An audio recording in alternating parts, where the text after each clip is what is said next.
Testing, testing, 1, 2, 1, 2.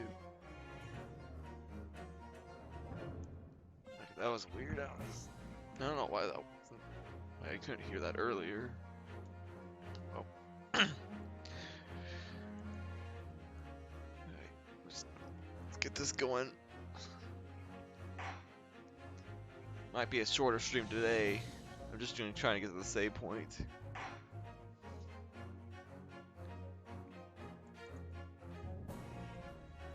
Hold on.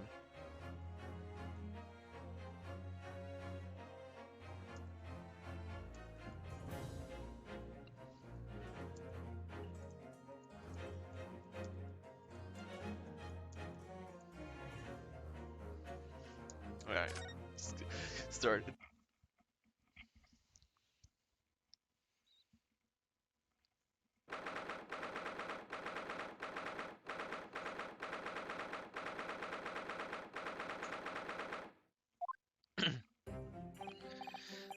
Gina, how are you holding up? I'm starting to feel quite warmly toward her frequent cold shoulders now. Jenny! Are you alright? Why didn't you say anything?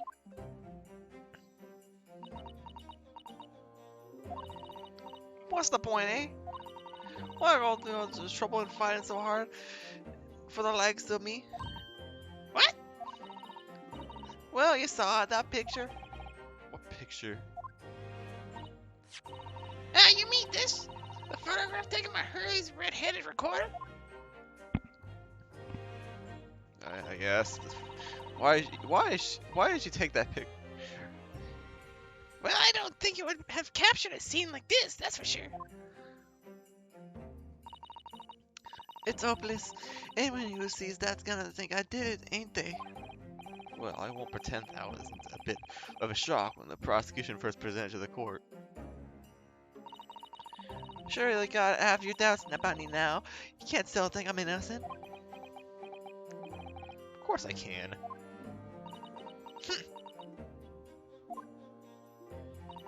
Jenny, why don't you talk to us? Tell us what really happened that night. Eh? Ruda's cleverly managed to piece together a lot of new information, but still, we'd really like to hear from you.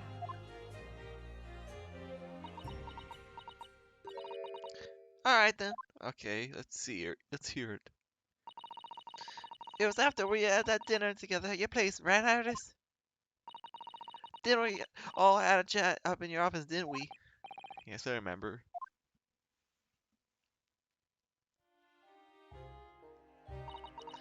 After that, I just couldn't get to sleep. So I slipped out and went down to the street to the 2-to-1 to Winterbank's place. I had to know if Iris' story was there. Oh, if Iris' story was there or not. The Hound of the Baskervilles. I don't know what it's about or nothing. But if you ask me, this is something in it that shows don't like. Something we don't. Something what we don't want people reading. So that's why you lied to Iris about sticking it in league with Winterbank for safekeeping. At least that's what I thought at the time. So you broke into Winterbank's? I just had to know if it was there or not. I mean, I had no idea all that was gonna kick off, did I? I stuck the lock and went inside. It was dark as you like it in there. So I gave the lamp boy on the counter a bit of wick, and that's when... What do you think of Heather? Ah! I nearly died, I did. Next thing I knew, I grabbed the gun off the counter and was waving it in the air like, I don't know what.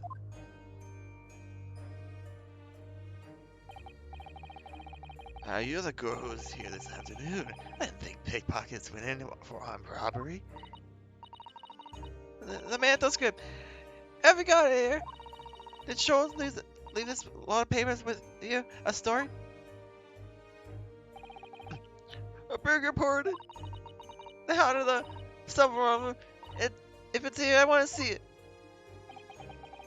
I'm so sorry, young lady. Why should I die than relinquish an article belonging to one of my customers? I forget your voice. I don't want it. What would I do with it anyway? I just want to see if it's here, that's all. Oh, I don't want to see it, do you? I want to know if Sean's really potted here or not. Please, just let me see it and I'll go. Oh, very well then. But for pity's sake, stop waving my gum around, would you?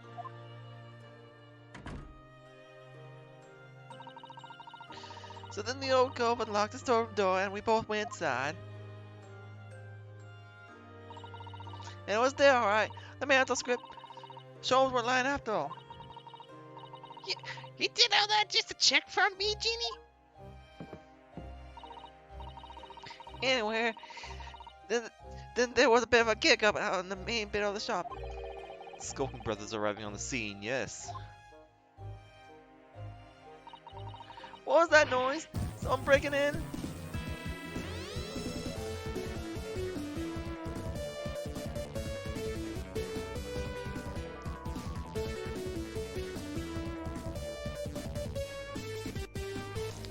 Thank you for the host, Johnny boy.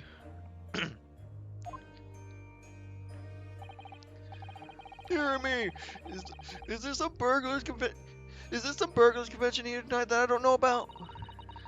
I think I forgot to shut the door behind me. Sorry. I better go and take care of it. Can I possibly have my gun back? Oh well, I got with you. Now don't be foolish, young girl.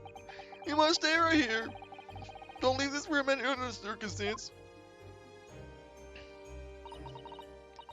And with that, he took the gun out of my hands and walked back out in the shop. I'm back to the storeroom, and he said straight in my ears in the dark to ear what was going on. Sounded like they got in a bit of a scrap. Started to think I should help, see?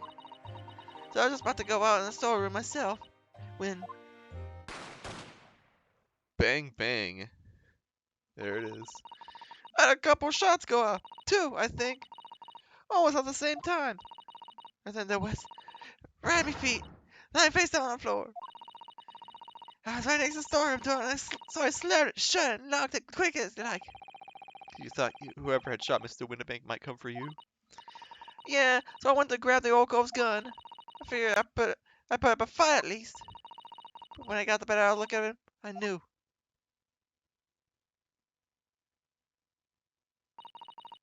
Winterbank was a goner. Rest in peace, Bible thump. I felt funny in my head all of a sudden. God dizzy. After all that, I don't remember nothing. It must be when you passed out, Gina. If I hadn't done what I done, the old cove might still be alive. Did you tell the police everything you just told us? Of course I did, but they didn't believe a word of it, did they? All they said was, if I kept telling lies, it'd make things even worse for me. Be alright, Ginny. Don't worry. Just be strong a little longer. Runa's about to put the real culprit to the mill. A kobold was there in the afternoon. That Igor Benedict.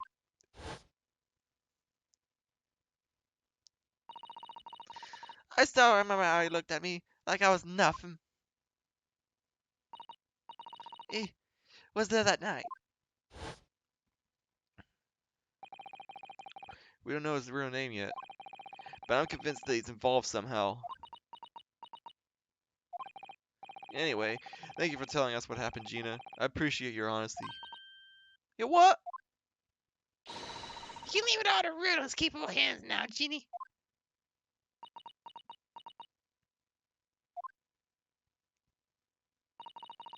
Mr. Never Oda? Yes? How can you trust me? I don't get it.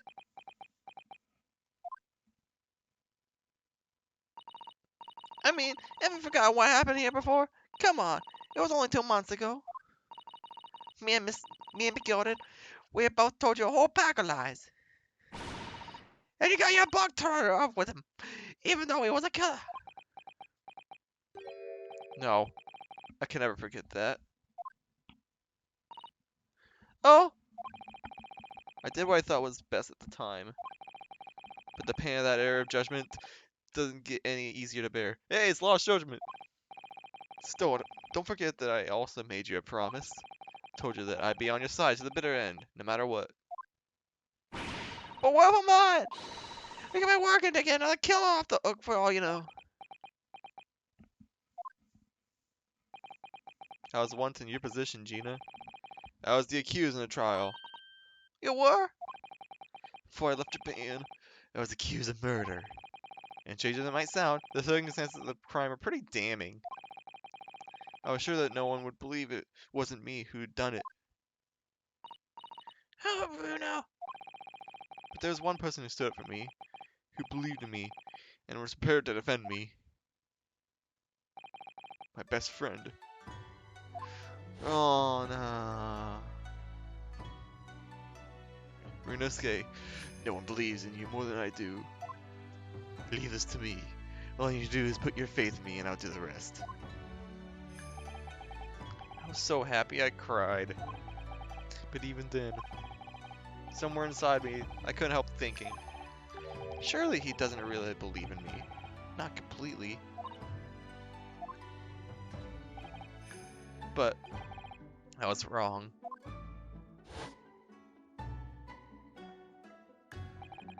As soon as my trial began, it was obvious that he had an absolute, unwavering belief in me.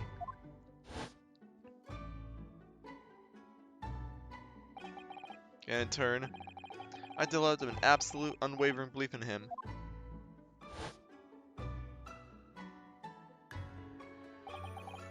Since then, I came to realize, if you want someone to believe in you, you have to believe in the other person first.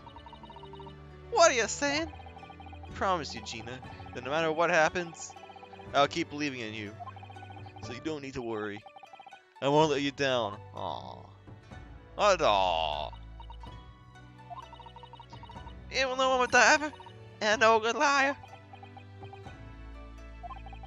You're not like McGilded. I know that. Eh? That's right. You're our friend, Genie. Iris. We know you better than you think.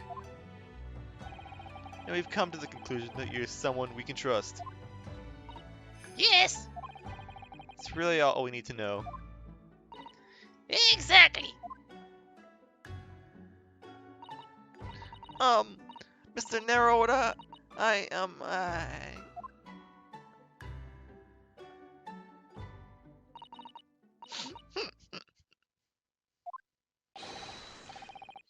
Defendant Gina Lestrade and her legal representative. Court proceedings are about to resume. Please head into the courtroom immediately. Yes, of course. Thank you. Here we go. I've been both a defendant and a defending lawyer in my time, so I knew only too well just how hard it was to put all your faith in another. And I also knew just how hard it was to bear the burden of another putting all their faith in you. Ah, this is sweet. This is it at last, the final chapter, the final battle! Wish me luck, Susato-san. And I hope you're watching over me too, partner.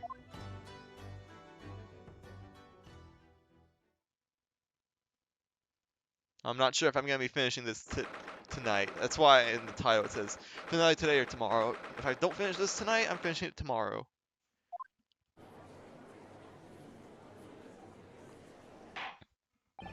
I hereby call this court to order as we resume the trial of Miss Gina Lestrade.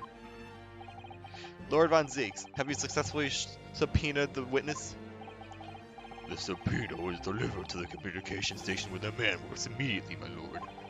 However, heavy rain has delayed the arrival of his carriage, it would seem.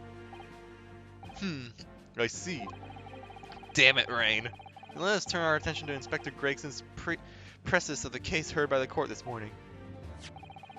The glaring omission of the third bullet in your report is a serious blunder, Inspector. Yes, I can only apologize, my lord. And although the defense's chemical analysis of the blood at the scene makes for a compelling argument, I cannot permit such untried methods to be used as evidence in my courtroom. Damn it! It's a big mistake to cross Hurley and me. A very big mistake. My lord, what? The subpoenaed witness has just arrived in the building. Oh, okay, cool. Thank you, officer. Show him to the stand without delay. Mr. Edgar Benedict. I didn't expect to be crossing paths with him again so soon, and certainly not like this.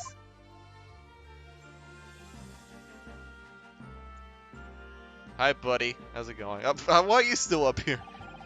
Thank you for complying with the court subpoena at such short notice, sir. But of course, my lord.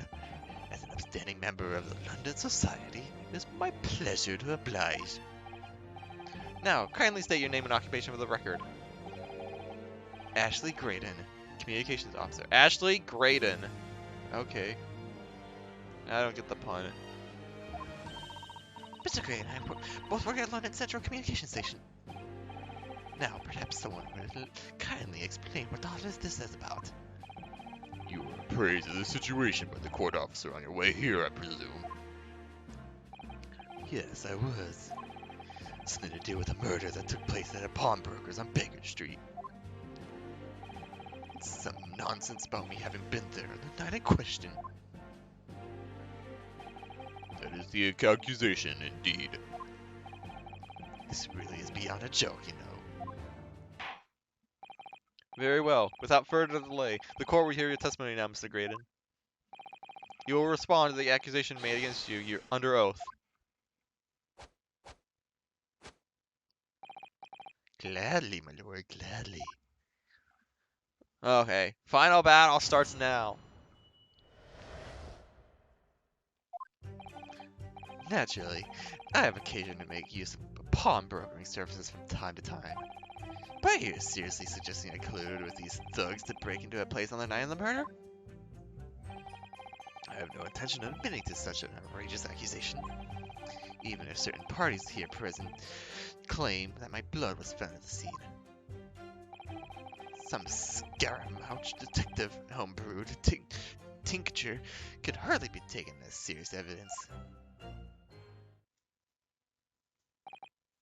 So, you deny the accusation completely, do you? I must say, I am dismayed. For the highest court in the land to be swayed by this self-professing detective's toy. It was the will of the jury, and our great British justice system demands that the jury's will is upheld.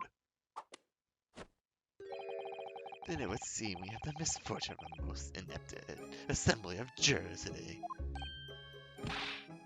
By golly! How long am I expected to be detained here? If, following the defense's cross-examination, your involvement in this matter has not been established, you'll be free to leave immediately. Good. Then I should be away in time for afternoon tea. Some small consolation, at least. Let us not hold up Mr. Graydon any longer than necessary, counsel. Please proceed with the cross-examination. So, we meet again, Mr. Eggert Benedict. Or is it Mr. Graydon? My apologies, you are. Reniski Navarro, defense lawyer. We have met. If you say so, Ashley Graydon. Enchanté. So. Ah, what? I grabbed his hat. I trust we can conclude this quickly.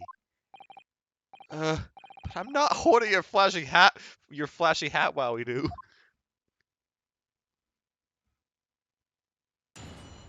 Oh, okay, I guess he's now hatless. Oh, good, okay, good, it healed me. Never mind it. Okay, thank goodness, alright. Yes, we even met in the very pawnbrokery where the crime took place on the afternoon of the day in question. Though, of course, you introduced yourself by a different name at the time. It was Mr. Edgar Benedict, I believe. Tell me, what made you? The witness is here to testify about events that took place that night. He is under no obligation to answer such unrelated questions. Damn it! You can't be serious. Thank you, because I certainly do not feel inclined to answer such an inappropriate question. So he's going to be evasive, is he? In an effort to not to give anything away. This could be tricky.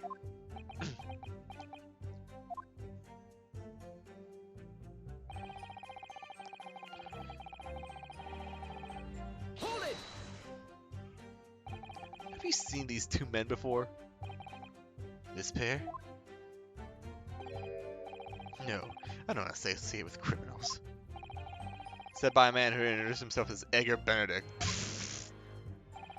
I'd like to know who I have to thank for this. Who made this outlandish accusation against me? This young lawyer there in the black. This is a farce. Whose idea was it to admit an outsider work in a British court anyway?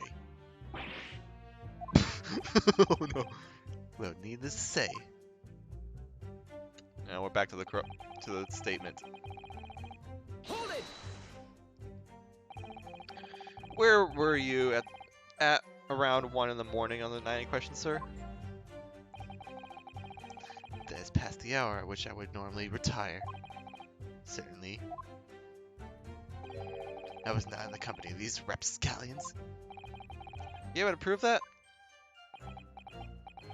Objection! I was gonna say I'm supposed to prove that one. Listen carefully, my Nipponese friend, for you appear to be under a gross misapprehension on the point. What do you mean? This witness maintains he was not at the scene of the crime. He has no obligation to prove his absence. Wait, hold on. I need to check something.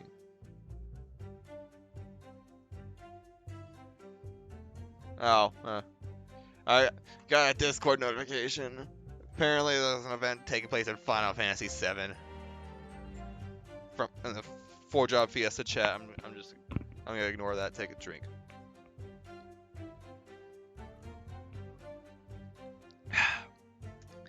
Eventually, Final Fantasy VI is gonna come out. If your accusation is that the witness was present at the scene,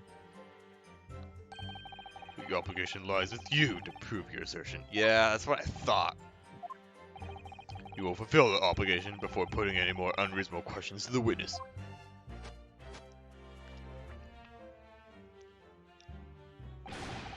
A silent victory wiggle. Thanks.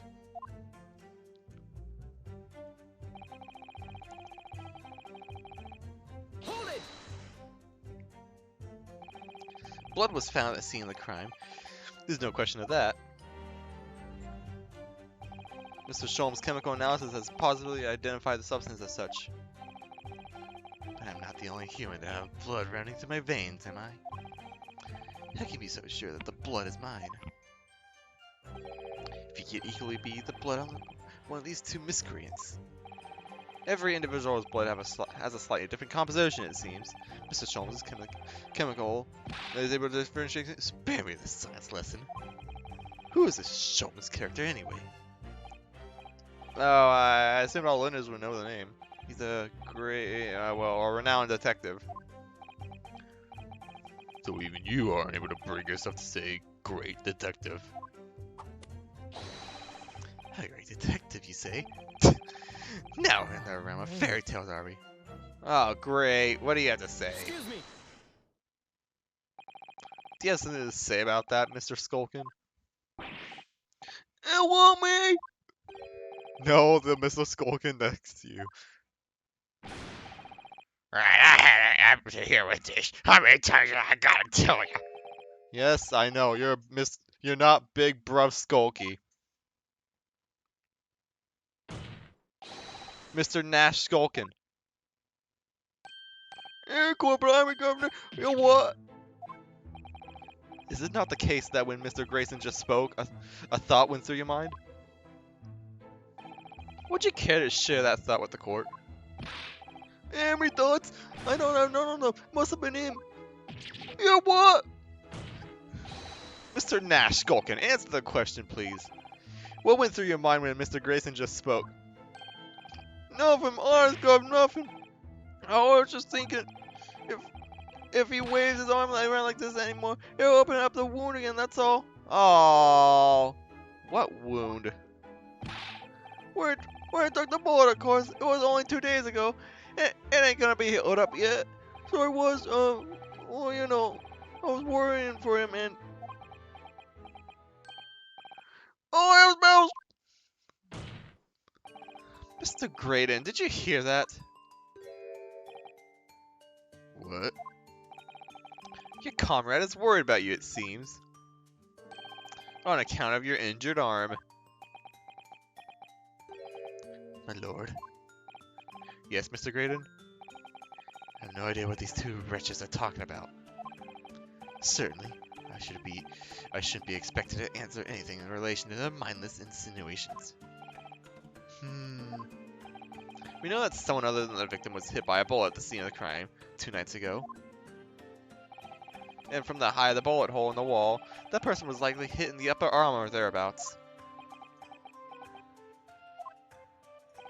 Perhaps you allowed a court official to examine your arm, sir. The left arm that you're currently clasping with your right hand, as if in pain. No, I refuse. You show me no evidence whatsoever that links me to these common thieves. Accordingly, I'm not obliged to permit any such invasion of my privacy. Should we get a metal detector in here to scan your arm? As I already said, I'm completely uninvolved in all this. I never had anything to do with the pawnbrokery where this fellow was killed whatsoever. I take offense at the insinuation that I was in any way involved. You claim to have nothing whatsoever to do with Mr. Winterbank's pawnbrokery. My lord, the defense would like that last A to be added to Mr. Grayson's formal testimony. Very well, counsel. Continue with your testimony, Mr. Graydon.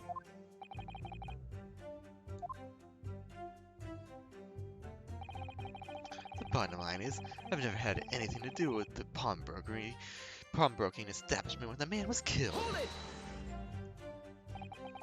Never had anything to do with it. You forget that I was there, Mr. Graydon, on the very afternoon of the incident. Obviously, I'm not a complete stranger to the pawnbrokers. I'm currently on the lookout for an armchair to furnish my study. Objection! No, you were there to redeem an article.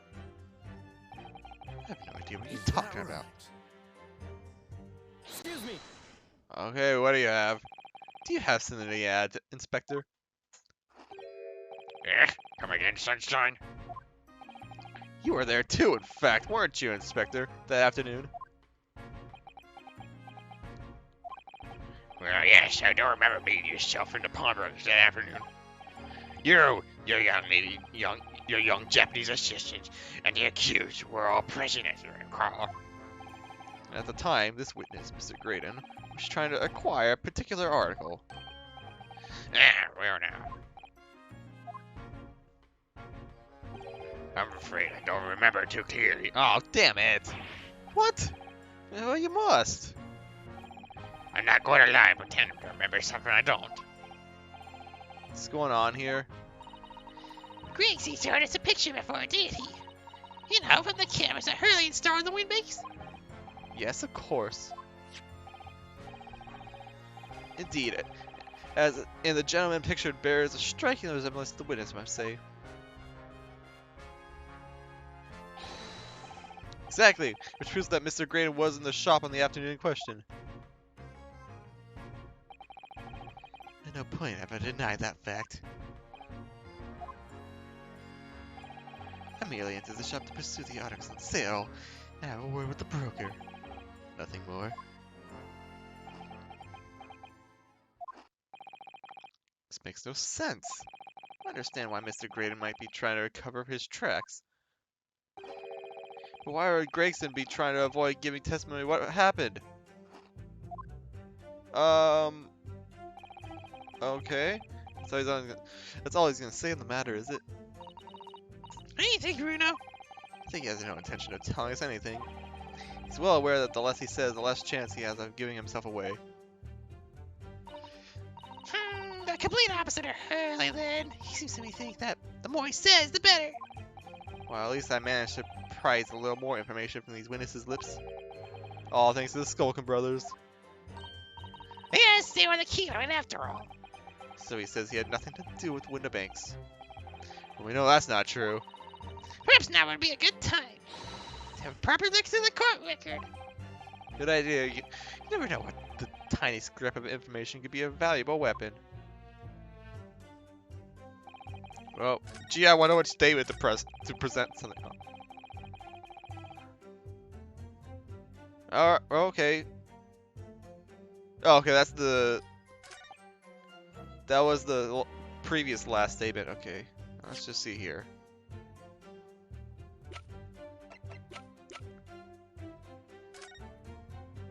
Well, we know we got this. I'm willing to try this because we know like his blood got scraped on this. Objection. Yeah, okay. That was pretty easy. Have you ever seen this disc before, Mr. Graydon? Why? This is supposed to mean something. This disc was, until the day of his murder, in pawn in Mr. Windibank's shop. It was redeemed by the defendant, Miss Gina Lestrade, that afternoon. However, somebody mysteriously appeared to try to take it from her. And that somebody was you, of course. Wasn't it, Mr. Graydon? As I reiterated numerous times now, you're mistaken. That was not me. I've never seen that disc before in my life. What is going on? I may have escaped your notice, but there's a small smear of blood on the disc. Ah, yes, resulting from an abrasion of the thumb, perhaps. That's right. The surface of the disc is covered in hundreds of tiny metal bumps. In the skirmish that acquired the disc, the thumb of the person who tried to take it suffered minor lacerations. So, while the disc bears the remnants of that skirmish in the form of the smear of blood, the thumb of the person in question must bear the remnants also, in the form of a scratch. Good gracious, indeed it must. Mr. Graydon, you refused to allow a court officer to examine your arm before. Are you now going to refuse us to examine your thumb? Because I have no doubt that it bears a small scratch consistent with the smear of blood on this disc. Well, well. It would seem I underestimated you. Okay. Well, what is the meaning of this? So you admit it now. You admit you have a scratch on your thumb from when you attempted to take the disc from the defendant?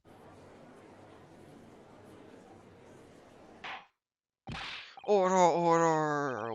Well, Mr. Graydon? It appears there's been something of a misunderstanding here. I did not attempt to take the disc, as you put it. No, quite the reverse. What are you trying to say? It's really quite simple, you see. The disc was mine from the outset. Is there some crime in taking an item that you own out of pawn? What? It would seem, Mr. Graydon, that in this piece of evidence, my learned friend has established a link between yourself and the incident. Accordingly, you will tell the court everything you know about this disc now. As you wish. I'm quite sure it has nothing whatsoever to do with the pawnbroker's murder.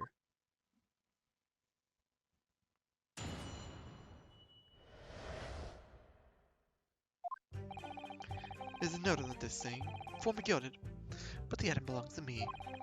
The redemption ticket was stolen from me by the accused, the filthy gutterling, on the day in question. I proceeded at once to the shop in order to explain my situation and redeem my article. In the end, of course, the disc was taken by police. In other words, I had absolutely no reason to break into the shop later that same night. Did I hear you correctly, sir? McGilded, you say, the famous London philanthropist. who perished in this very courtroom 2 months ago after being acquitted of the distinctly messy murder? I knew his name was going to be brought up at some point. Yes, my lord, the one and the same. Good lord, Mr. Graydon. Are you saying that Mr. McGilden and yourself were acquainted? Yes, that's correct. Oh boy. Order! Well, I'm gonna get a drink.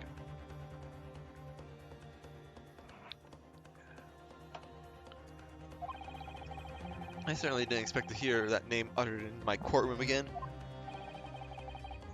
According to what Gina told us, this disc was placed on the pawn on the fateful night 2 months ago. McGilden himself gave instructions to deposit it at Winterbanks. It's funny that Mr. Graydon here is claiming that this belongs to him, then, isn't it? In all likeliness, he's lying. So he appeared that afternoon at Winterbanks in order to get his hands on McGilden's disc for some reason. I wonder. Counsel, will you commence your cross-examination, please? Yes, sir.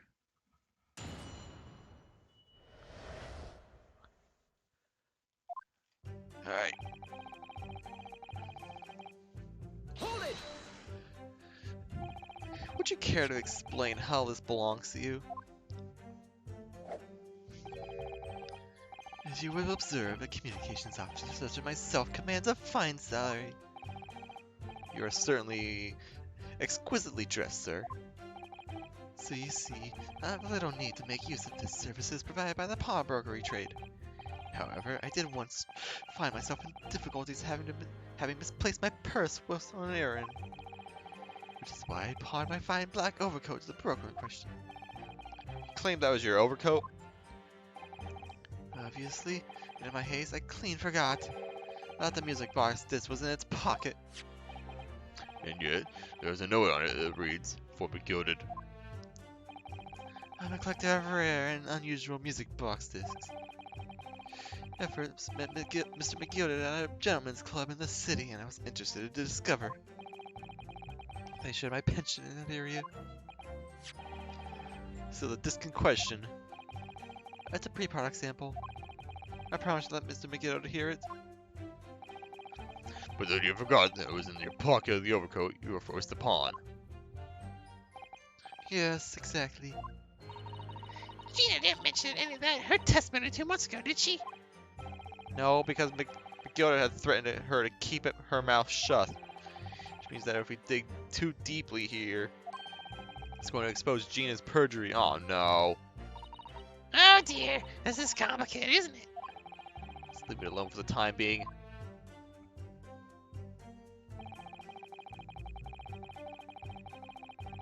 Hold it! So you're saying that Miss Lestrade lifted the ticket from your pocket or bag? That's right, despite being mindful of the danger when walking in the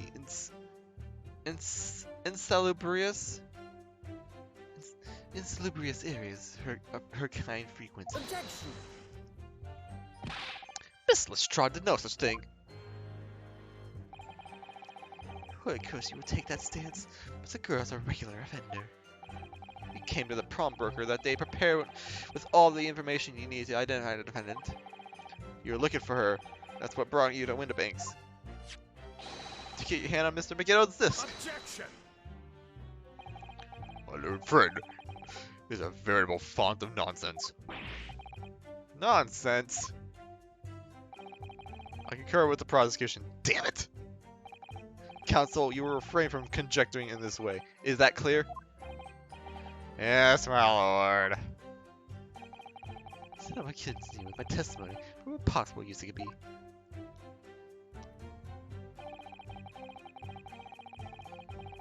Hold it! Had you ever been to Winterbanks before? Only once, for the purposes of pawning something. But like many, I enjoy browsing in such establishments. So when you noticed that the pickpocket had taken your ticket, you chased after her. Is that correct? Yes, that's right. I didn't know it's a first, of course, such as the art of a pick purse. But when I did, I headed a pawnbroker area at once, in order to reclaim my coat before the thief could. I was merely trying to recover what was rightfully mine. in the first place. He can say what he likes because he knows we have no evidence to contradict him on this.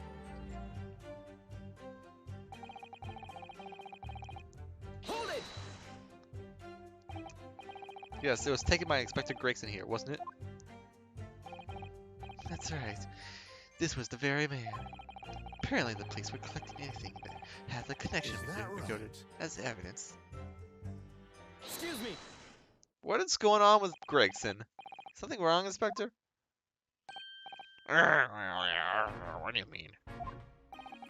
Last mark Mr. Graydon made in his testimony seemed to trouble you in some way. No, I didn't. It's nothing. Leave it alone. Let me ask you this, Inspector. Why is Scotland Yard guarding Mr. McGill's possessions? I can't tell you something like that, Sunshine. What is it, Inspector? Investigative secrets? Yes, exactly. You should know all about it. Agnes McGilded, who died so unexpectedly after his trial 2 months ago. A man renowned throughout the capital for his great contributions to public life, yet he had a dark side too. Where are you going with this, Francis?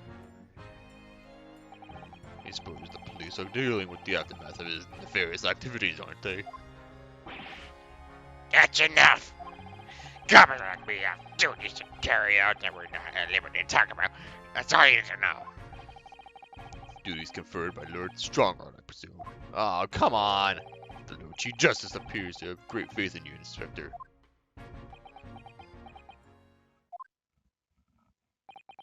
The bottom line is, if you want to get more around me, you're gonna need Lord Stronghorn's property first. Damn it! What's this all about? It's like there's something going on between Gregson and Lord Van Zeeks here. Well, it would appear that the Inspector has revealed all he is at liberty to reveal. Mr. Graydon, let us return to your testimony. Gladly, my lord.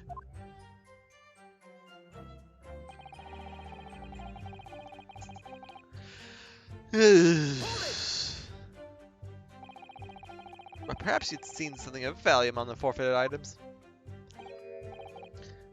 No, not at all. Oh? A valuer was brought in by police to assess everything in the shop. Without exception, every article on the shelves was common or guarded bric-a-brac. In that case, it's clear that you broke into the shop later that day in order to recover Mr. McGiddle's disc. Excuse me. Hold on. Hold on.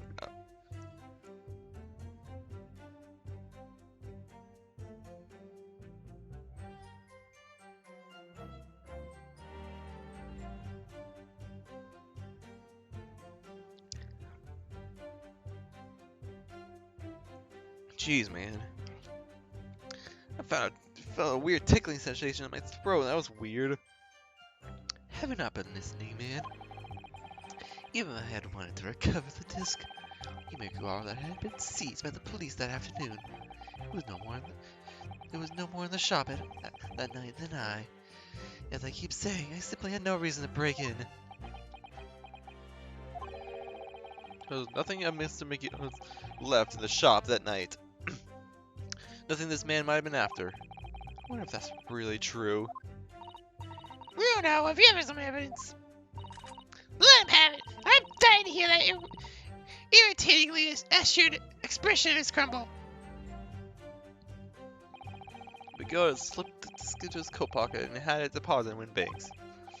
Then when he realized he was going to be arrested on the suspicion of the omnibus murder, he threatened Gina and forced her to take the redemption ticket.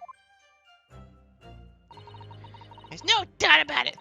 That witness is lying through his pearly white teeth. Police were obviously after anything left behind by McGill as well. That's why Inspector Gregson ended up taking the disc into custody that day.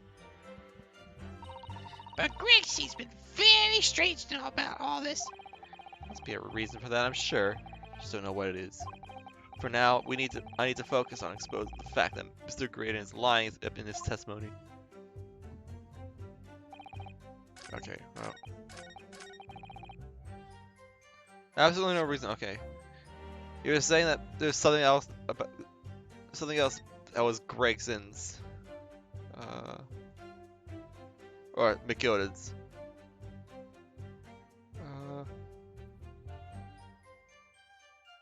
This is a small box on the 13th of February.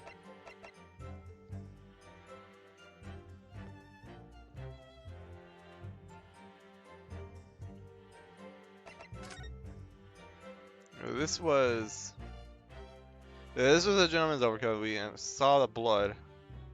Oh wait a minute, that's right. That blood is actually the old victim's blood, Mr. Mason's blood. Yeah, that's right.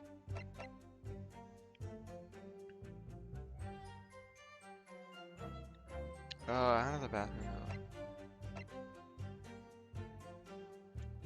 now. Notes collected about the McGilda case. Victims found in the season of Ellis.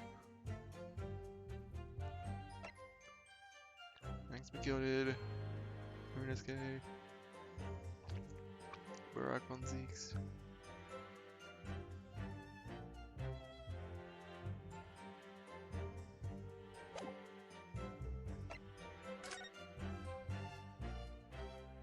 What does it say?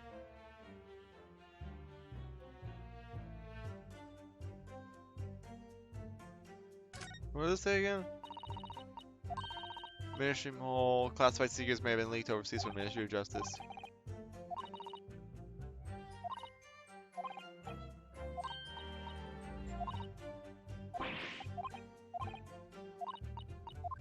Oh, that's related to Lord Strongheart.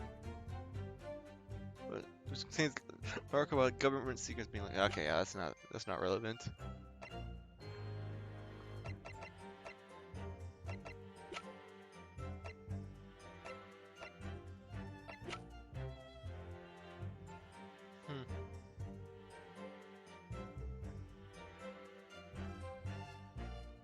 Do I have any evidence?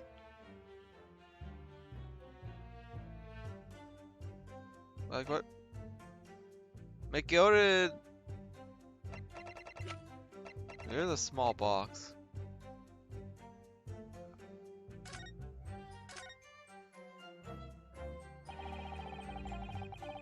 No, I actually haven't examined this yet. Mr. Winnipeg compared to have used the back of this photograph to write out a redemption ticket. He's written it very neatly, but still, perhaps he ran out of paper, so he had to use anything he had on hand. It's hard to know what's the front and what's the reverse side now.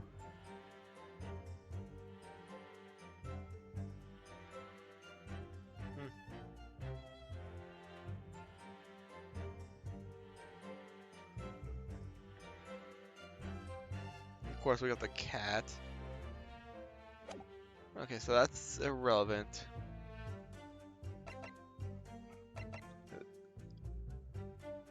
What is that box?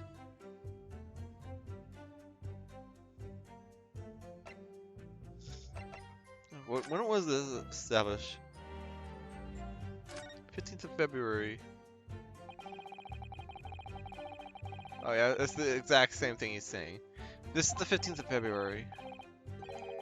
15th of April, 10 o'clock p.m. And a 1 pound. 13th of February. So this was 2 days prior.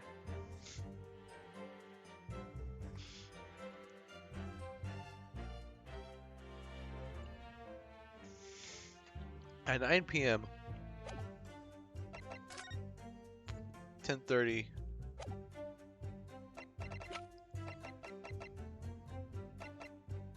But didn't he show up like at 11? Was he late?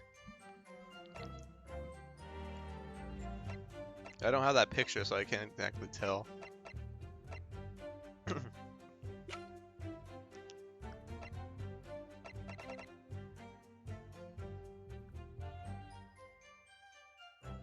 I'm willing to take a guess.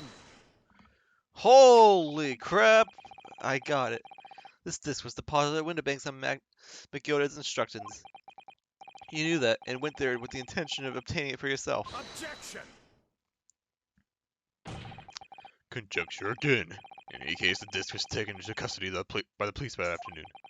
The witness had no reason to visit the pawnbroker again that night. Objection!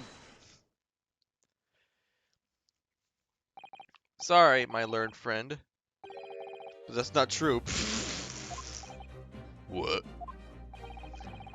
Mr. McGilder had another article on pawn at Windibanks. As this second pawnbroker's ticket proves. There were 2 articles belonging to Mr. McGilder in the Windibanks pawnbrokery. And the reason you broke into the shop that night was to recover the second one. Together with your 2 accomplices, the Skulkin brothers. This is the second ticket, is it? Well, the man deposited. The article description reads, one small box. A rather vague description, it seems to me.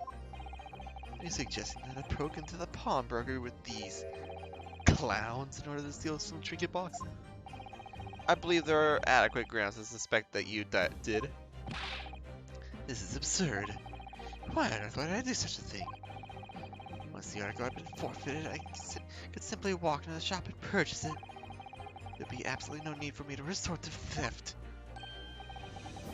That's a good point. Indeed, the witness makes a solid argument. So that means that for some reason, this graded fella needs a small box that very night, does it? Objection! It's time to put an end to this nonsense, my lord. Could you be a little less cryptid, Lord Von Zeeks? Do hate to ruin my learned friend's argument, but the truth is quite incontrovertible. On the night in question, no small box was taken from Windibank's pawnbrokery. And rest assured, the prosecution can prove it. What? No! Good gracious! Inspector, show that photograph of prints to the court, if you please. Yes, sir. What prints? These prints were taken from one of the detective's security cameras. Ah, her, these red-headed recorders again. As previously explained using this plan of the shop's layout, the victim's establishment was furnished with automatic cameras in 2 locations. One was set to capture the counter where Mr. Windibank received his customers, and the other was set to capture the shelves on which the articles were placed for sale once forfeited. Got any information on this ticket? This broad box had been forfeited already. 2 days before the incident, at 9 p.m. on the 13th of April, to be precise. Which means that it would have to have been on the shelves of the forfeited items with the shop front. Now, what I have here is a print taken by one of the cameras about 2 hours before the incident. That's at 11 p.m. on the 15th of April.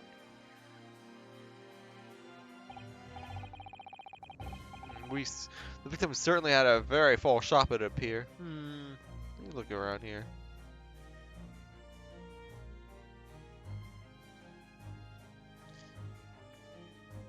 Yeah, it looks the same.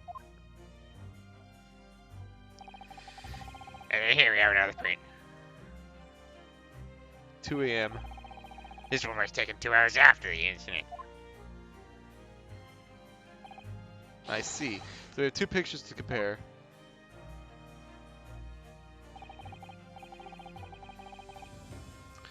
Though I must say that placing them side by side leaves me cold. Dear me, that's starting to make my head ache. Obviously, as Scotland Yard, we consider theft as one possible motive in this case. We explored the possibility that something had been taken in addition to the victim's life. So you managed to compare these 2 prints thoroughly, Inspector? Yes, sir. Worked out every single item in each of these 2 photographic prints. And the yard's conclusion is that exactly the same number are present in both. In other words, nothing was taken from the pawnbroker on the night in question. My learned friend's assertion is nothing more than a hopeful fantasy. I don't believe it. I could have just shown he stole Matilda's pawn box. I might have been able to break him down at last. You know what, Bruno? I've been thinking. I wonder if these two prints really are the exact same. Hmm? Hold on. I don't think I want to look cross-eyed at this.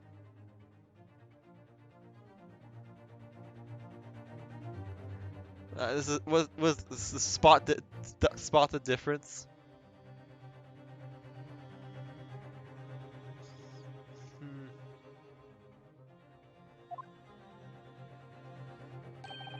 What? So, counsel, in the light of evidence put forward by the prosecution, what is your position? It seems that, in fact, on the night in question, nothing was stolen from the victim's establishment. I'm saving.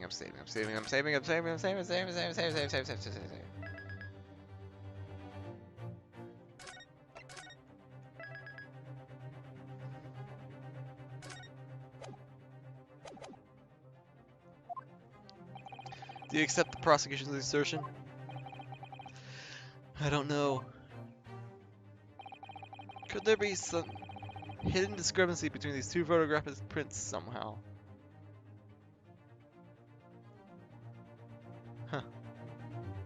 There's no discrepancy. Point out a discrepancy or use a piece of evidence. What?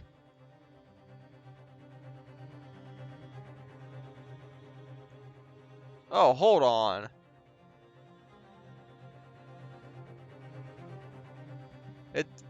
I think it definitely wants us to use, like, put these two prints together.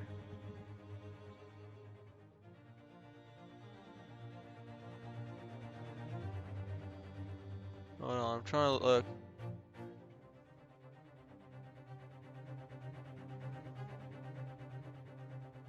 Ah.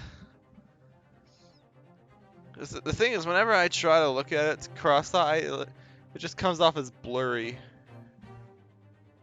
Like, I can do it, it's just really hard without making it look blurry, so I'm actually gonna... Here, I'm gonna actually use... Before I get my answer, my lord, I'd like to try something if I may. Try something? What do you mean, counsel? I need to use a certain piece of evidence from the court record to identify the discrepancy. I'm not entirely sure I follow. What piece of evidence do you intend to use to help you identify the discrepancy between the two prints? Where is it? There it is. Take that! I like to use this device, my lord, to view the two prints stereoscopically. Oh! Yes, you got the bug of the last. You can't resist it, can you? You got the cross-eyed composition. Juror number 3, what a surprise. Come on, Bruno. Let's put these prints in place and see what this wonderful contraption shows us. Here we go. Now look at the eyepiece.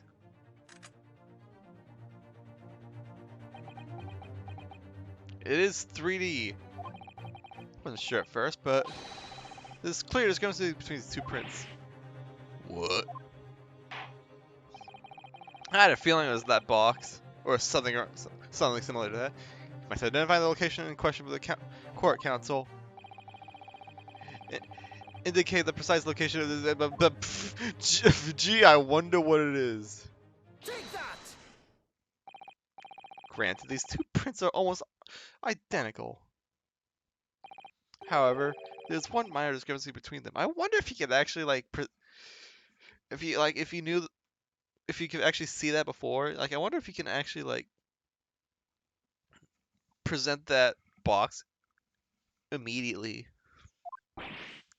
What? Oh yeah, it is moved. When you view the two pictures stereoscopically.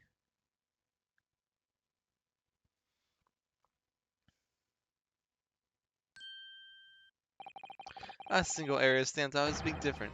The location of this small box. Wait, unbelievable. Okay. I like it. By Jove, you're right. How extraordinary. I love the judge's cross-eye expression. What this tells us is very simple. Mr. McGill's small box was indeed not stolen from Windobanks on the night in question. However, there can be no doubt that somebody picked up this particular box and then returned it into its place on the shelves. Are you suggesting that the small box originally deposited by Mr. McGill is in fact? Yes, the very same small box I just identified in those photographic prints. Mindless guesswork. What if it was? So a box was moved from the shelf. Nothing was stolen. Which means that quite simply, that nothing has changed. That may be true, but... Alright, McGill's box wasn't stolen then. But doesn't the fact that it was moved, like, that change things? Yeah, it changes everything! Then what was inside the box? I believe this changes everything about the case. How can that possibly be? The crucial point is, in fact, what was moved was a small box. In other words, we have to consider what might have been inside that box. What are you suggesting?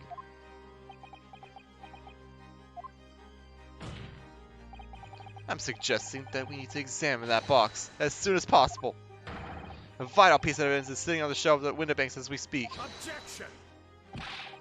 That won't be necessary. Some little box belonging to a man who died 2 months ago can't possibly be relevant to this trial. This court does not uphold your objection, Lord Von Zeeks. Bailiff, arrange for an officer to go to Baker Street at once. Obtain the small box in question and bring it back here for further examination. Sweet. I've got a feeling it's going to be empty though, but hopefully there'll be at least some evidence that something was inside of it.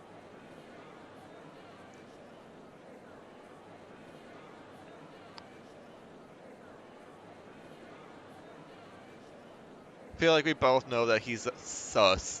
Sus! Dumb. We should have a report within a half hour. I think perhaps we should recess for a short while until the evidence is brought forth. To be hoodwinked by such a farce. Disappointing. I beg your pardon, Lord Von Zeeks. This is nothing but a smokescreen. A Nipponese specialty, it would seem. What are you trying to say? My learned friend has persisted with the same line of reasoning from the very beginning. That this witness's intent was to steal an article belonging to Mr. McGilder from the very pawnbrokery. Yet common sense tells us that none of the articles have value enough to be worth stealing in the first place. Exactly. It would be beyond absurd to break into a place for the purpose of stealing such a commonplace property.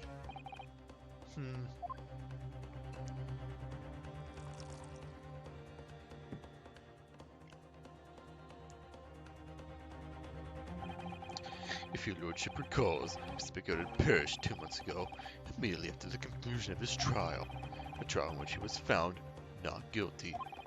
A trial in which it was established he was the upstanding member of society his reputation implied, in fact.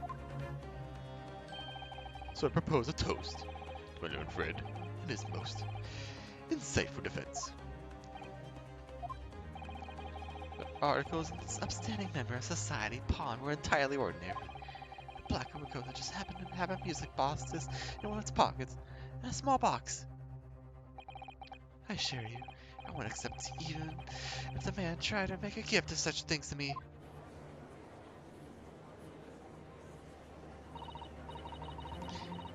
You know, that does make a lot of sense. It's not such as a question. Choose. Is it to get us no which is that? But you can't deposit cards at Pokemon. I'm quite certain of that. The prosecution's argument is undeniably compelling.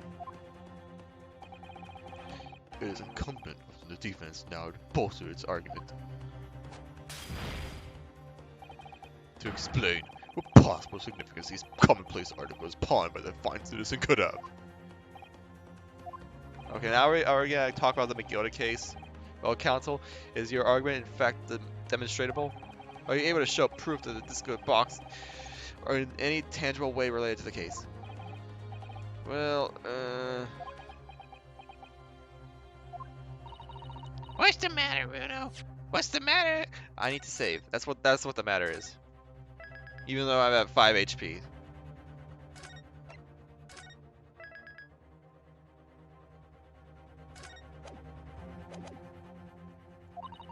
We know that they're related, don't we?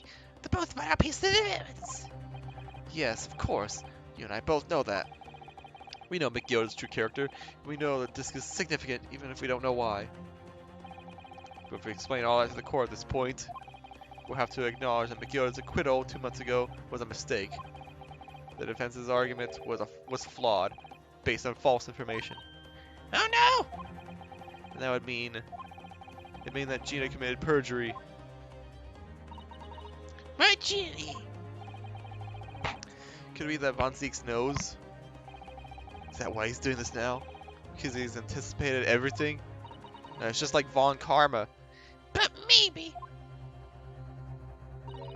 this could be a great opportunity for us. Sorry? What do you mean, Iris? Well, what is it you always say, Bruno? Sooner or later, the truth comes out. Every time. Alright, the exact significance of the things that Miss McGilda deposited with Mr. Winnebank is something that only Gina can explain to the court. But if I put her on the stand to testify about that, it could critically damage our chances of winning this case.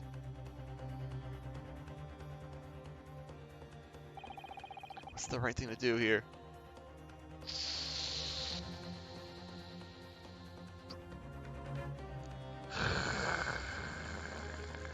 I hope it's not a bad ending for this. I did save. I'm gonna have Gina testify. My lord, the defense would like to make a proposal. Oh, what proposal, counsel?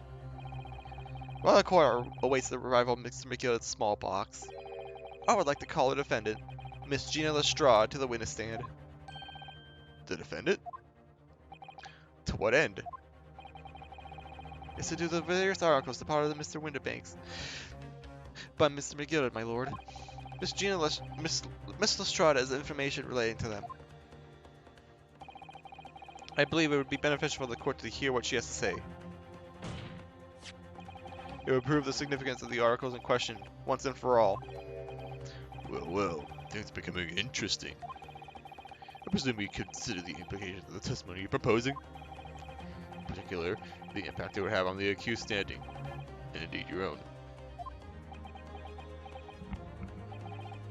I have. Lord Von Zieks, would you care to explain that last part remark? The prosecution accepts the defense's proposal. I move to interrupt the cross-examination of the current witness and hear from the accused herself. Very well, if you have no objection.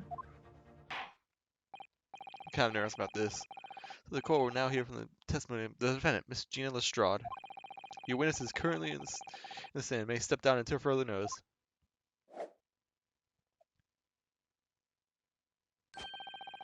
I shall bid you good day. Wait. You, sir, shall remain on the stand while Miss Lestrade testifies. As you wish. Alright then, Gina, it's time. I know this will be hard, but please, put your faith in me here. Good luck, Bruno.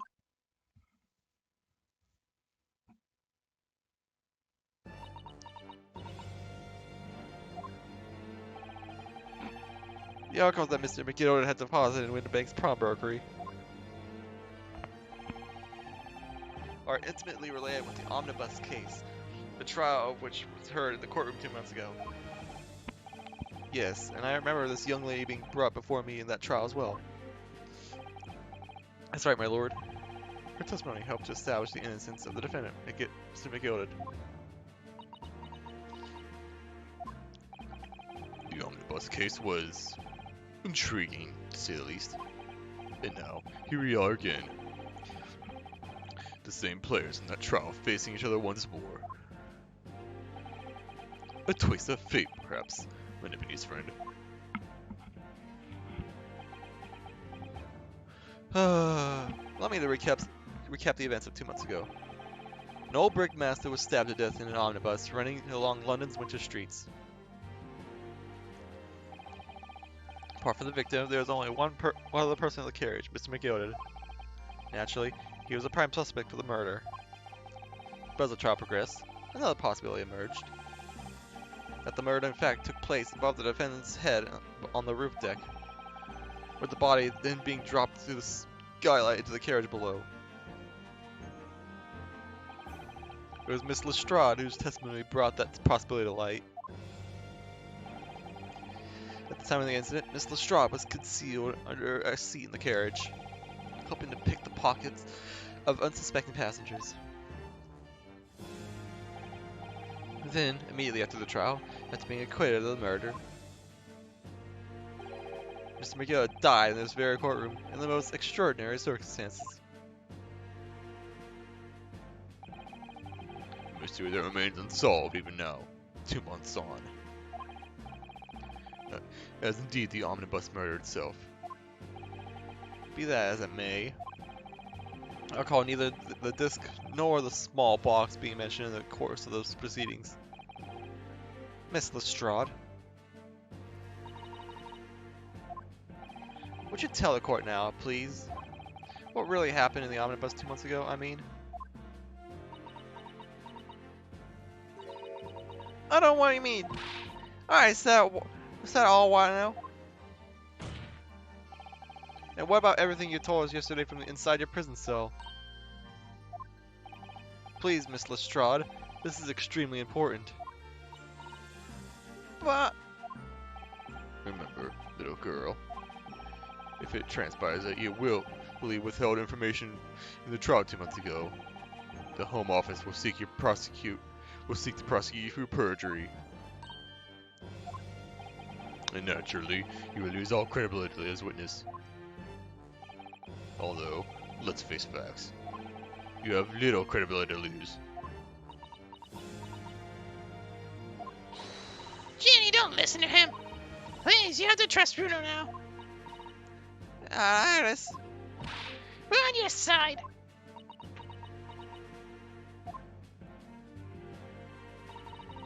alright then. I'll talk. It's the right choice, Gina.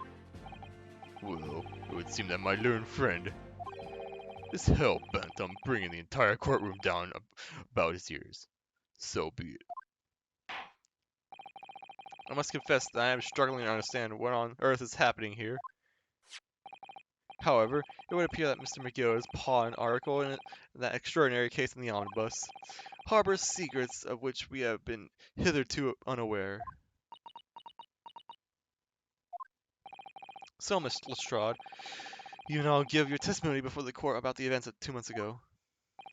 You will reveal the truth, a commodity sorely lacking in your original statements. This is it then. Everything's going to come out. Like Van Zeek said. This could bring the whole courtroom down about my ears. But as a lawyer, I'm prepared to take that risk.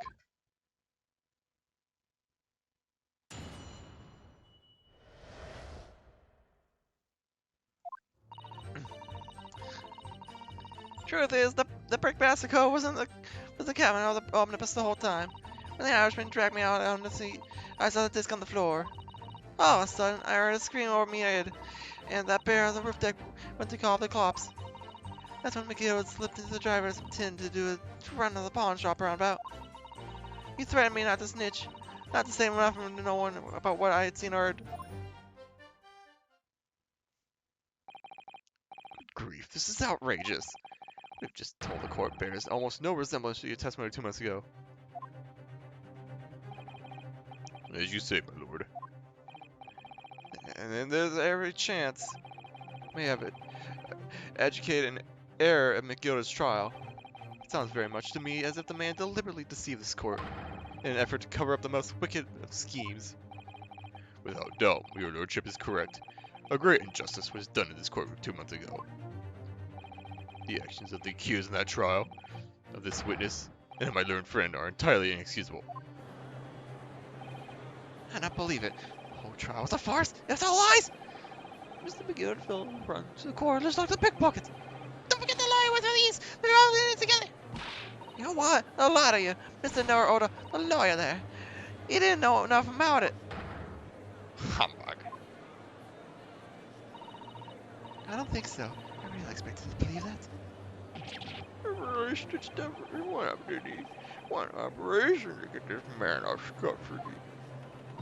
Forgetful. Stop. Let's have to stop. Stop. Yes, the defendant made a terrible error. The defense made a terrible error of judgment. I intend to take full responsibility and suffer whatever consequences are deemed appropriate. However, it's imperative that the court allows this witness to elaborate on her testimony, because the true significance of the McGilded pawn articles must be brought to light. Very well, my learned student friend. Given the depths of calamity you've just plunged yourself into, this may be well worth learning, worth hearing. Words fail me. The situation is utterly deplorable. Mr. Naruto. Yes, my lord? I'll decide upon your fate following the conclusion of this trial. Of course, my lord. Blimey, Mr. Naruto. Now, counsel, proceed with the cross-examination.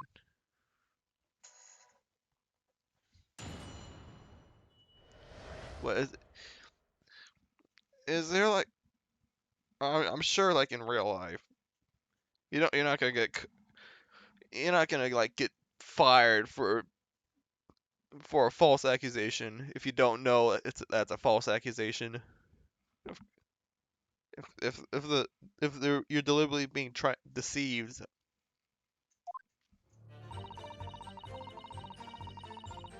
Hold it! And you were hiding in the cabin at the time as well, weren't you, Miss Lestrade? If I remember rightly, in the storage compartment underneath one of the seats. Yeah, that's right. It's pitch black under there, so you can't see him at all. Now, in your testimony 2 months ago, I feel certain that you claimed Mr. McGilded was the sole passenger, did you not? False testimony, my lord. That's what he told me I had to say. It's important that you tell us the truth now. Were Mr. McGilded and the victim acquaintances?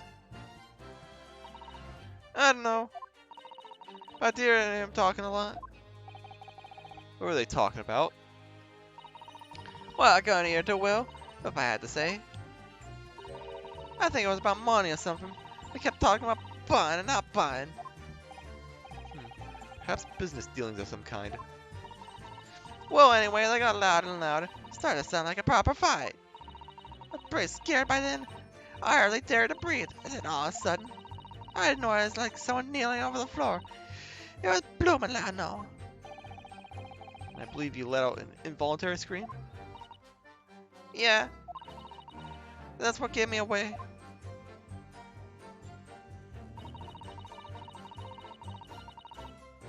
Hold it! What was the disc you saw? This disc? Yeah, I reckon what bra was. It's right next to the cove lying on the floor. Could this disc have belonged to the victim, perhaps? I know, but McGilded picked it up pretty smartish. And he sat on the cove with the knife in his belly on the seat. What did he say to you at the time? He told me not to say a word about what I had seen or heard to no one. But the disc and all. I was dead scared. Wade was looking at me, I thought. If I didn't go along with it, I'd get stuck with the knife too. Then he started asking me a lot of questions. Like what my name was and where I lived and that. He asked me about being a driver too. But after a while, what happened in the carriage was noticed? Oh yeah, that's right. First there was a kind of rapping noise.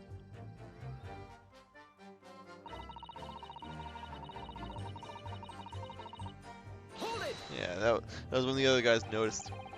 There are two gentlemen occupying the seats in the roof deck, I believe. That's right. Must have looked down to the skylight and noticed the cove with the knife in his guts. The scream the driver pulled up at the horses and McGill got me out of sight.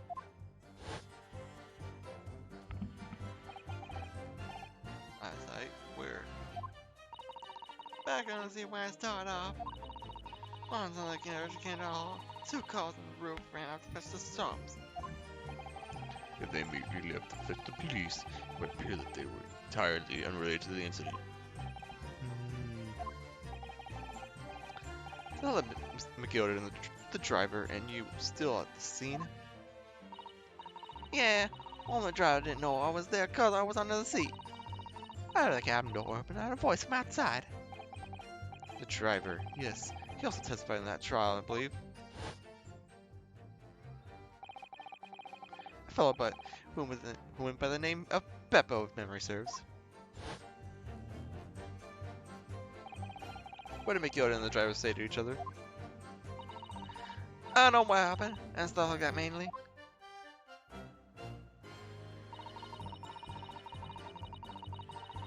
Hold it! The pawn shop obviously being Windibanks on Baker Street? Just a moment, counsel. You mean to tell me that the driver gave false testimony in the trial as well? Perhaps the excursion to the pawnbroker slipped his mind when he was at the stand. Indeed, Lord Van Zeeks.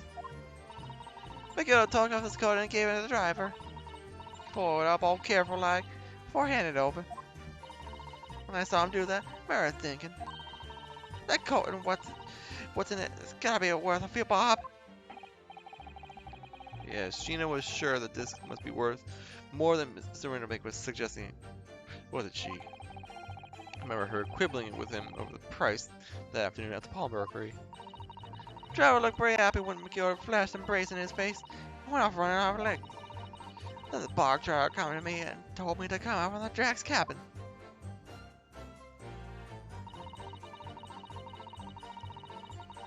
Hold it! Threatened you how exactly? Told me I won't be able to scrapper if I did exactly what he said. Which included giving false testimony in court 2 months ago. Yeah, that's it. And there was one other thing he said. Which was? He told me I had to hang on to the ticket for the pawn shop. Make sure not to lose it. The ticket? Well, I never. So if you did show up to get the ticket off me before 2 months passed, I had to go to the pawn shop and pay the money to keep it in log. Stop it from being forfeited. Left me with some brass to pay for it. Really? Why on earth would Mr. McGill have done such a thing? Depositing his overcoat with a pawnbroker before the arrival of the police? It makes no sense at all. There would seem to be only one logical explanation, my lord. What McGill had the driver deposit at Windibanks was something he didn't want the police to see. Something very important they need to hide at all costs. Anyway, after that, he let me go. So I did before the coppers showed up. Well done, Gina. Can't have been easy to tell the truth like that. Jenny's really putting her faith in you, Bruno. Yes, and to thank her, she'll have to face a charge of perjury once this trial's over. So I need to use the time we have now, to get as much information out of her as possible. It's really time to go. It's time to really go for a presser in every statement. I suppose I should. Oh, another thing. What's that? What? What are you doing here? Take a look at those two. Isn't it true that they've been whispering to each other the entire time? Yes, that is strange. Looks like they're having a secret discussion about something. I'm sure I'm completely comfortable with that. Wonder if there's anything I can do about it.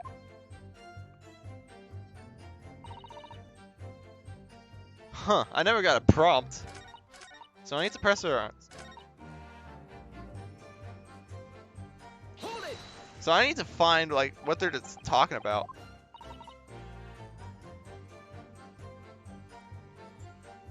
I need to find, like, what statement.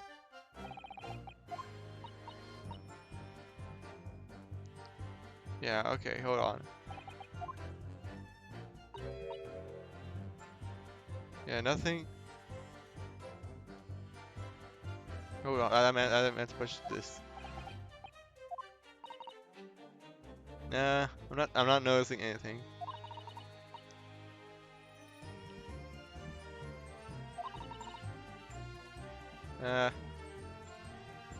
I need to like wait for their lips to move or something.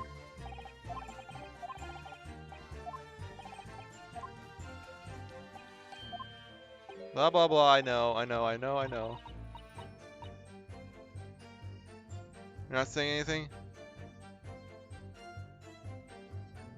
I have to wait until like they're done.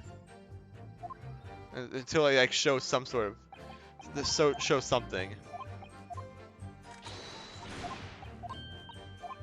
Probably shouldn't have started with this last statement.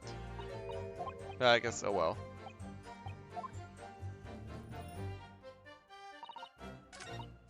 I think this is the next. This one's the next like suspicious one.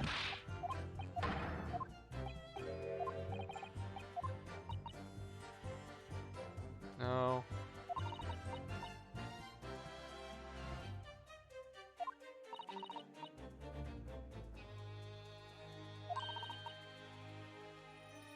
No, okay, that would be a good statement to put that on.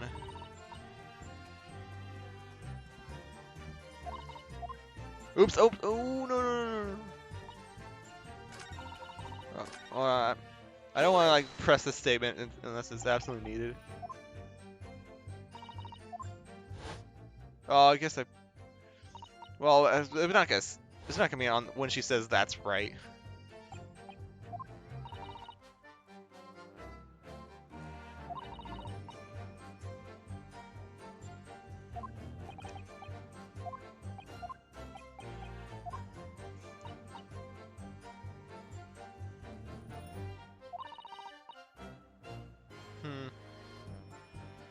I'm not noticing anything. Or do I just have to? If this like.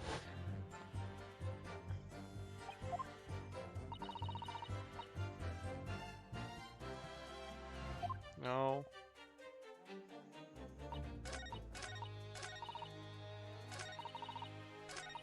Hold it! I pushed the wrong button there.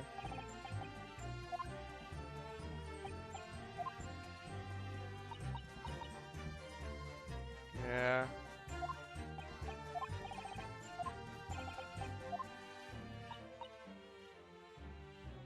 Nothing there.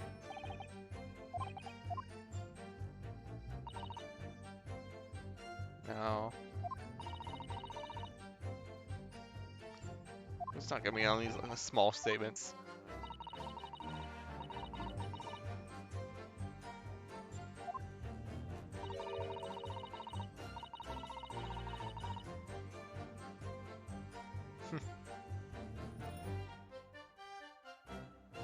No.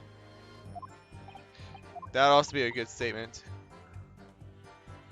To press that on.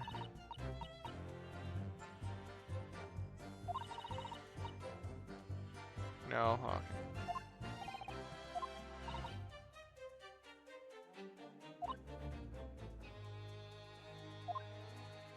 Okay, well. Okay, if it's not, if I don't see anything in here, I'm actually going to just flat out pursue those two. Just based on nothing. I thought I saw something. No. No, it must have just been my imagination.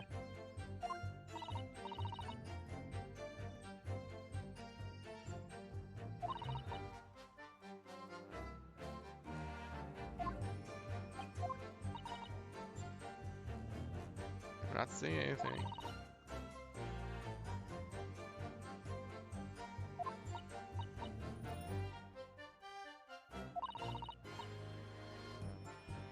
No.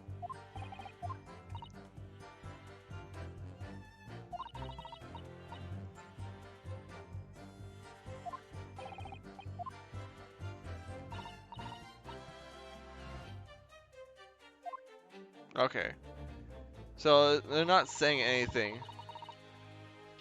So that means I'm not seeing like any sort of changes to them, so I'm just gonna pursue them. No? Is there something I can show the court, Inspector Grace and Mr. Graydon?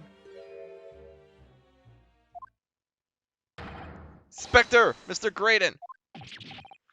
Blimey, what are you trying to give me a heart attack? We've been whispering each other for quite some time now. Tell us, what's the discussion about? Discussion with this fella? Poor the other one, sunshine. You think I got anything to talk about with a shades like this? I got nothing to say to this uncouth detective. He prided me of that disc that was rightfully mine. They've clearly been talking the entire time I've been crossing Gina. It's as if they've been negotiating.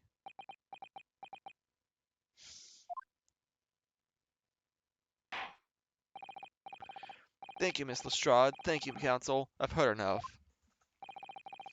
I believe we now have a reasonable understanding of what actually transpired in the omnibus. It would appear on the night 2 months ago, a negotiation was taking place on the omnibus. Negotiation concerning this disc. However, matters did not run smoothly. When the parties involved began to quarrel over price, Matilda took what he wanted by force, at the expense of the other man's life. Which proves my point. This disc is clearly extremely valuable in some way. Although I don't understand why, as if 2 days ago, precisely 2 months after the omnibus incident, Matilda's coat and its contents were due to be forfeited. I don't know what I should do with the ticket. I mean, the corpse died right after his trial. I knew that. So you decided you would try to claim the articles as your own. Well, why not, eh? They were only gonna be forfeited. Why should I have got them? Anyway, you can't blame me for thinking about it. Thinking ain't no crime. Miss Lestrade, it would appear that Mr. McGilded was prepared to kill in order to take possession of this disc. Do you know why that would be? I ain't got a clue. But I reckon it must be worth a fair bit of brass. It was probably gonna sell it. You can't blame me for thinking it ain't no crime. My lord! Yes, your lordship has requested has been located and is ready for the court's inspection, sir. Sweet. Why are you stuttering?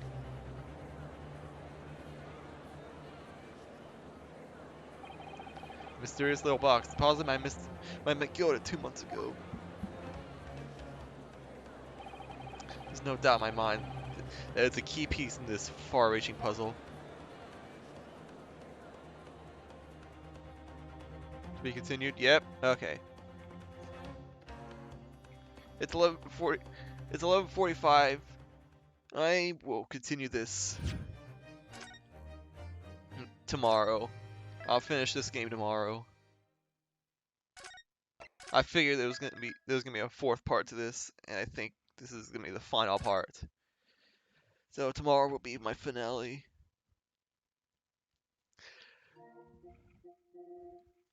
Thanks for those watching the VOD. Because no one showed up to my stream.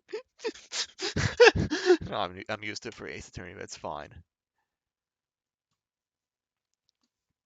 Well, see you tomorrow for the finale of Ace Attorney. And just so I can get something in. Boom! Kaboom! Bye-bye.